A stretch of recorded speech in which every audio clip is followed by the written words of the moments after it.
सिर्फ खबर। एफडीआई पर बहस को तैयार, केंद्र सरकार का वोटिंग से इनकार, विपक्ष से सहमति बनाने की पहल, बीजेपी के साथ मनमोहन सिंह का डिनर आज। गुजरात विधानसभा चुनाव में राहुल गांधी संभालेंगे कांग्रेस की कमान, मोदी के खिलाफ करेंगे चुनाव प्रचार, कांग्रेस ने जारी की 40 चुनाव प्रचारकों की लिस्ट। मध्यावधि चुनाव की सरगर्मी तेज, राहुल बने कांग्रेस कोऑर्डिनेशन कमेटी के अध्यक्ष, तो समाजवादी पार्टी ने जारी की 55 उम्मीदवारों की पहली सूची। संगठन में राहुल को अहम जिम्मेदारी मिलते ही फिर उठा वही सवाल, क्या 2014 में राहुल होंगे पीएम पद के दावेदार? कांग्रेस का इंकार, राहुल नहीं है पीएम पद के दावेदार। हफ्ते भर में पाक दौरे से भारत लौटे बिहार के मुख्यमंत्री नीतीश कुमार, यात्रा को बताया यादगार, कहा पाकिस्तानी अवाम और राजनेताओं से मिला प्यार। पहले मुलायम सिंह यादव और उसके बाद बीएसपी सुप्रीमो मायावती को डिनर पर बुलाने के बाद अब प्रधानमंत्री मनमोहन सिंह को अब विपक्षी पार्टी यानी बीजेपी की जरूरत भी आ चुकी है। बीजेपी के साथ डिनर दूसरी तरफ इशारे करता है। विपक्ष को डिनर पर बुलाने के मायने राजनीतिक गलियारों में अलग अलग लगाए जा रहे हैं। डिनर के बहाने सरकार एफडीआई समेत दूसरे कई मुद्दों पर विपक्ष से निपटने की तैयारी कर रही है। माना जा रहा है कि सरकार इस बात का मन बना चुकी है कि वह रिटेल में एफडीआई के मुद्दे पर बहस को राजी है, लेकिन वह इस मुद्दे पर संसद में वोटिंग नहीं कराना चाहती। डिनर पार्टी में वरिष्ठ नेता लालकृष्ण आडवाणी, विपक्ष की नेता सुषमा स्वराज और राज्यसभा में विपक्ष के नेता अरुण जेटली शामिल होंगे। यह डिनर इस लहजे से और भी खास होगा क्योंकि शीतकालीन सत्र में बीजेपी सरकार को एफडीआई के अलावा भ्रष्टाचार, तेल के दामों में बढ़ोतरी और एलपीजी जैसे मुद्दों पर घेरने की तैयारी कर रही है। वहीं सरकार इस पूरे डिनर के माध्यम से विपक्ष का साथ चाहती है ताकि संसद में लटके हुए बिलों को पास कराया जा सके। इसमें लोकपाल बिल और भूमि अधिग्रहण बिल भी शामिल है। वहीं वित्त मंत्री चिदंबरम का कहना है कि विपक्ष को सरकार का बिल पास कराने में साथ देना चाहिए, न कि एक मुद्दे को लेकर संसद में हंगामा करते रहना चाहिए। अब इस पूरे मुद्दे पर सबसे महत्वपूर्ण तथ्य यह है कि इस पूरे राजनीतिक समीकरणों का क्या फर्क होता है, ये देखना होगा।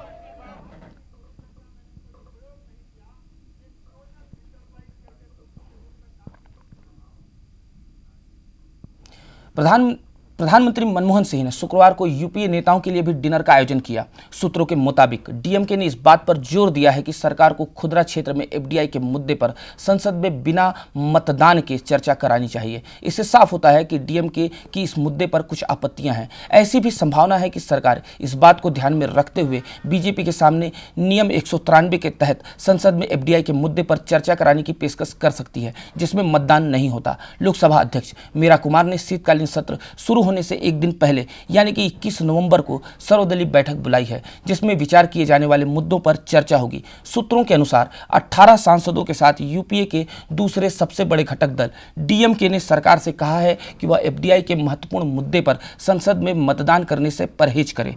संसद के अगले हफ्ते से शुरू होने वाले महत्वपूर्ण शीतकालीन सत्र से पहले प्रधानमंत्री के डिनर के इस कार्यक्रम को विभिन्न मुद्दों पर एक साझा रणनीति बनाने के प्रयास के तौर पर देखा जा रहा है। विपक्ष संसद में इन मुद्दों को जोर शोर से उठा सकता है। लोकसभा में नेता के सदन और गृह मंत्री सुशील कुमार शिंदे ने विभिन्न नियमों के तहत कई दलों के दिए गए चर्चा के नोटिसों के बारे में भी घटक दल के नेताओं को जानकारी दी है।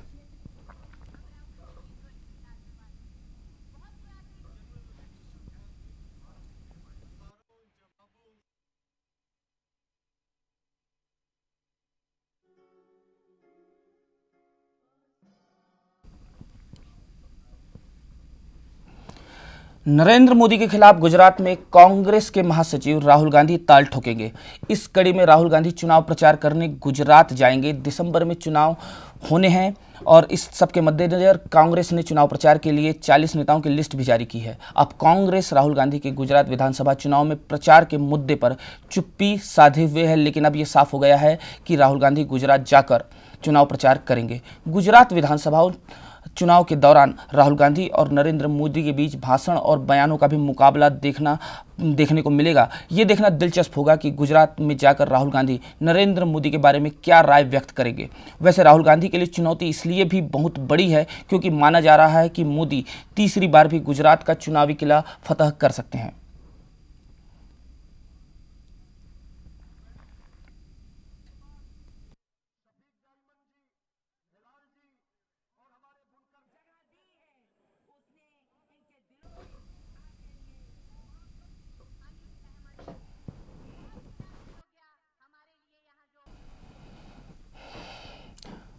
लोकसभा चुनाव में अभी काफी वक्त है, लेकिन समाजवादी पार्टी ने अपने 55 उम्मीदवारों की लिस्ट जारी कर चुनावी बिगुल फूंक दिया है। समाजवादी पार्टी ने अपने उम्मीदवारों की लिस्ट जारी कर अपनी तैयारी के संकेत दे दिए हैं। सपा के राष्ट्रीय महासचिव और प्रवक्ता राम गोपाल यादव ने संवाददाताओं को बताया कि जारी लिस्ट में प्रमुख रूप से शामिल प्रत्याशियों में मैनपुरी से एसपी प्रमुख मुलायम सिंह यादव, कन्नौज से उनकी बहू डिंपल यादव, लखनऊ से अशोक वाजपेयी तथा बदायूं से धर्मेंद्र यादव शामिल हैं। राम गोपाल यादव ने बताया कि राज्य विधानसभा अध्यक्ष माता प्रसाद पांडे भी डुमरियागंज लोकसभा सीट से पार्टी के प्रत्याशी होंगे। राम गोपाल यादव का कहना है कि पहले सूची जारी करने का सबसे बड़ा फायदा ये होता है कि मतदाता उम्मीदवार के पास आसानी से पहुंच सकता है और प्रत्याशी बेहतर ढंग से तैयारी भी कर लेता है।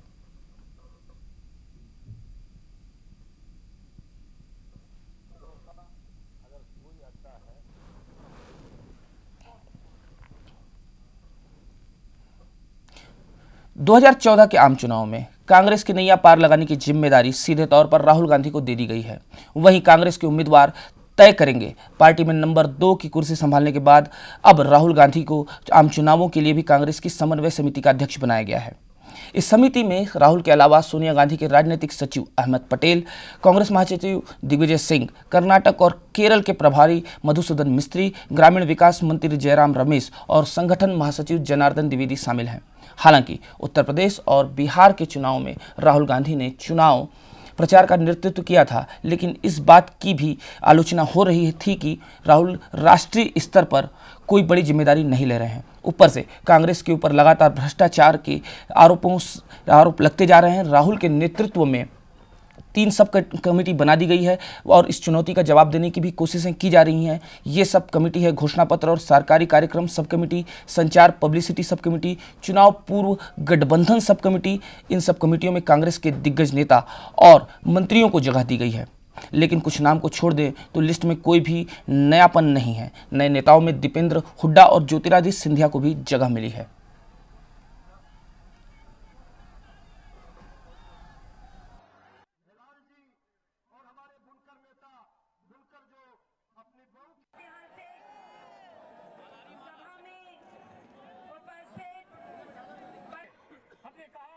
कांग्रेस प्रेसिडेंट ने अपने संवाद के सम्मेलन में भी इस बात को कहा था कि जल्द ही घोषणा की जाएगी।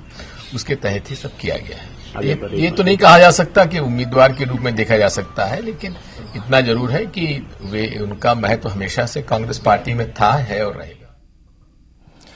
राहुल को कांग्रेस ने लोकसभा चुनाव के मद्देनजर अहम जिम्मेदारी सौंपी है। इस पर बीजेपी का क्या कहना है, आइए देखते हैं।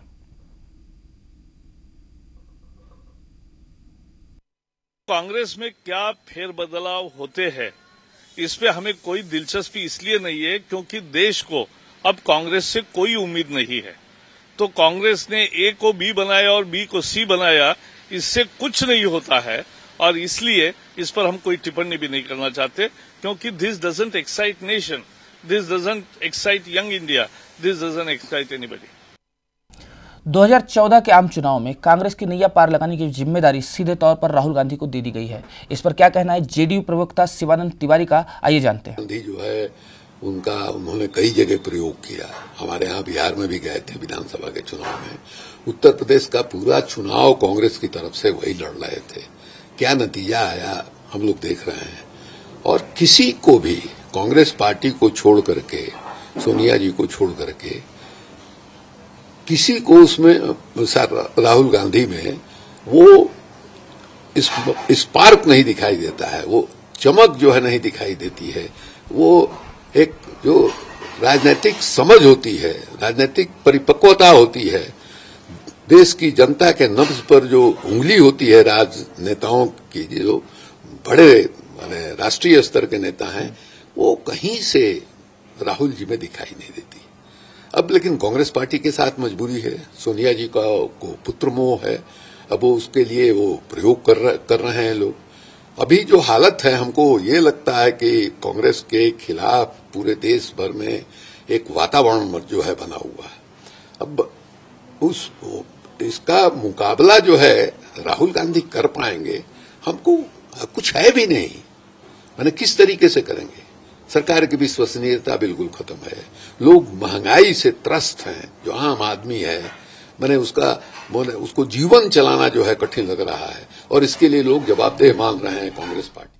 अब लेते हैं एक छोटा सा ब्रेक के बाद खबरों का सिलसिला यूं ही जारी रहेगा। देखते रहिए JNN न्यूज।